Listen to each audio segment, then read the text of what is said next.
Hello everyone, it's me, Crystal A. Torrio, as a mother and eduk student. Bilang isang estudyanteng ina, kailangan mong gumising ng maaga upang simulan ng panibagong umaga. Dahil sa araw na ito, ang aming examination day at kailangan kong mag-review. At pagkatapos kong mag-review, kailangan kong magluto ng aming almusal upang may kakainin ang aking mga anak bago pumasok sa paaralan. At bago pumasok sa paaralan, kailangan ko munang ihatid ang aking anak. At ito na nga, papasok na ako sa paaralan upang simulan ng bagong umaga, upang ipagpatuloy ang nasimulan.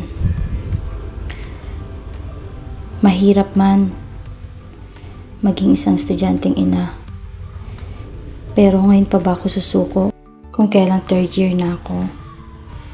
Malayo pa, pero malapit na. Marami mang pagsubok ang pinagdadaanan, pero pilit akong bumabangon upang tapusin ang nasimulan. May kanya-kanya man kaming pinagdadaanan hirap, hindi man sapat ang aming mga tulog, ngunit kailangan namin bumangon. Marami pa kami instructional materials na bubuin bilang kagamitan sa pagtuturo. Hindi man madali, pero kailangan gawin dahil future educator kami. Hindi lang instructional materials ang nabuo.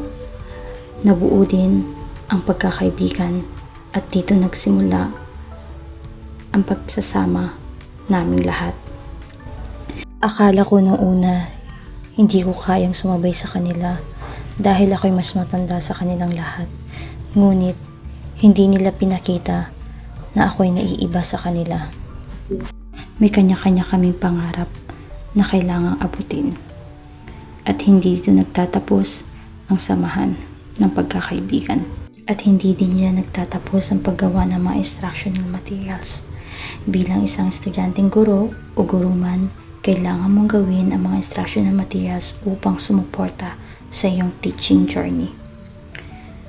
Malayo pa pero malapit na. At sila ang dahilan kung bakit ako bumabangon at pilit kinakaya ang lahat ng pagsubok. Hindi man madali ang pagiging isang ina, asawa at estudyante. Hindi man madali ang araw-araw na aking pinagdadaanan. Kung paano pagkakasyahin ang mga oras na kailangang gawin sa isang araw. Maraming puyat, pagod, luha ang mapagdadaanan. Ngunit, hindi ako susuko. Hindi ako susuko na abutin ang aking mga pangarap at tapusin ang aking nasimulan.